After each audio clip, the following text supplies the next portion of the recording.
How are you? I am blessed. You're blessed. And how are you? What's your take on the code of conduct? Are you happy with all aspects of it? Well, I'm happy with that. I'm just hoping that all political parties will abide by the code of conduct.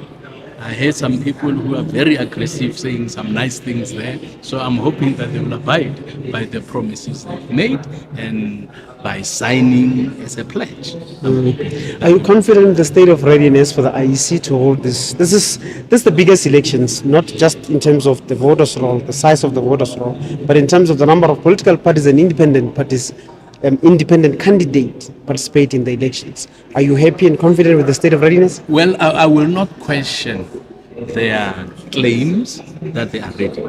Okay, I will not question them because in the past they've done very well. Okay, they've done very well.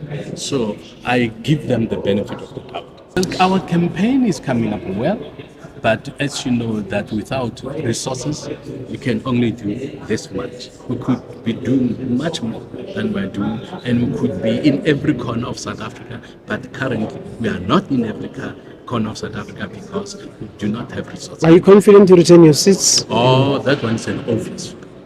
Why? We will Why are you so multiply. why are you so confident, Dr. Meshoe? You know, one of the important things I need to mention is that some political analysts in Africa have said it takes an average of 30 years for a liberation movement or party that was in power to lose power. An average of 30 years.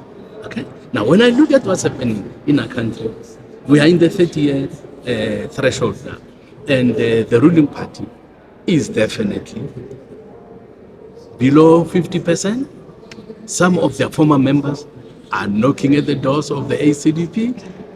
They say we are coming home because we are Christians. That's why I know we are definitely going to multiply our currency. Is the fact that you've got number of more parties not are they not going to divide the pie and the ANC might emerge as obvious victor? Definitely they will divide the vote.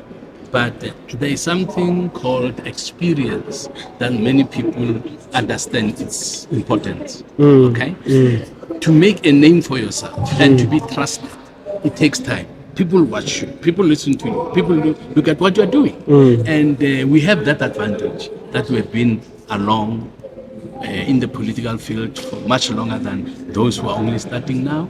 And 30 years, no corruption. When I speak against corruption, people say, we have been watching these guys, no corruption in 30 years. Now somebody is new, just I'm going to fight corruption. They say, when did you fight corruption? We haven't seen anything that ACDP can say after 30 years. Back to the ACDP. For our viewers, what are the two things that you like to highlight why people should vote for ACDP? Our campaign and our manifesto is based on an acronym, SOS. Okay? We say S stands for service, and O stands for order, and S stands for safety. All right? People of South Africa have been crying, and they have been sending out urgent SOS messages. And ACDP saying, we have heard your SOS, urgent appeals, and we are responding. Give us the opportunity, you'll have good service, there will be order in the country, this lawlessness that's there, we will definitely correct that, and you will enjoy the breeze in the evenings. Does the SOS talks to the unemployment issue, to the poverty issue? Well, it will produce that. When you have order, and when you have security, investors who want to be safe, who want their properties to be safe, are attracted. Yes. So yes, the benefit is going to be jobs for all our people. Say thank you. But one more issue on the ACDP's position on the Israeli-Palestinian issue. What's the policy of what's the ACDP policy there? ACDP policy is number one. Everybody has the right to live. Every country has the right to exist.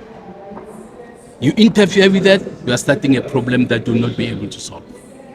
So the bottom line of the problem there is that Hamas and the PLO have said they do not accept the the right of Israel to exist. So that's where the problem is. And until they accept that, there will never be a solution. That's number one. Number two. Okay, if we talk specifically about the war, the reason the IDF went into Gaza, they said we want to rescue the hostages. Our people, our mothers, our friends have been taken, kidnapped. We want them back. So if the international community truly wants the war to come to an end, they can do it within weeks. Number one, make Hamas and the enemies of Israel accept the right of Israel to exist. Number two, release all hostages. And three, close all tunnels. You and I will never want to live in a house. They're equally saying that on the other side, their political prisoners have been taken without a fair trial, without. Okay, you know that when political prisoners are taken many times, it's a matter of time that they will have trial. Okay, what the international community can do is to say, give us the program. When are these people going to have trial? But are the children of Gaza and those in West Bank not children's God in Tatami? Are they not victims of? Here's a problem. You are a man, I'm a man. Okay? If we want to fight, I'll say, let's be men and go away, move away from the children and the women. But if you put children and women around you, are you just going to fight? Are you going to bomb? Because unfortunately. Unfortunately. But is it not anti-God, that very action? Which to say if you are a Christian political party and children in this war and women are more victim by design or by accident, whether it's a strategy it's by design. It's not by accident, it's by design.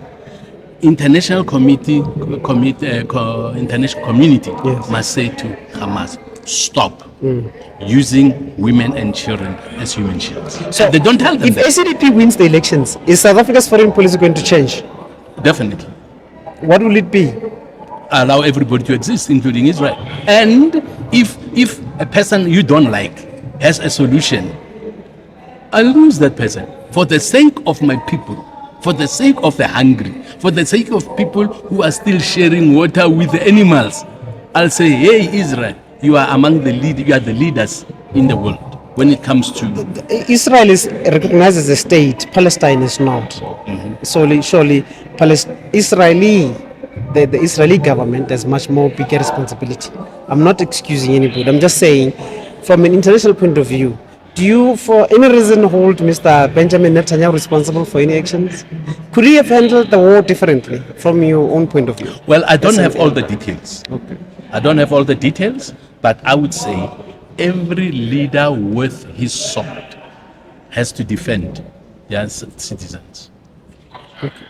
Thank you. All the best for the elections. Thank you, sir. Thank you, sir. Brilliant. Okay, thank you.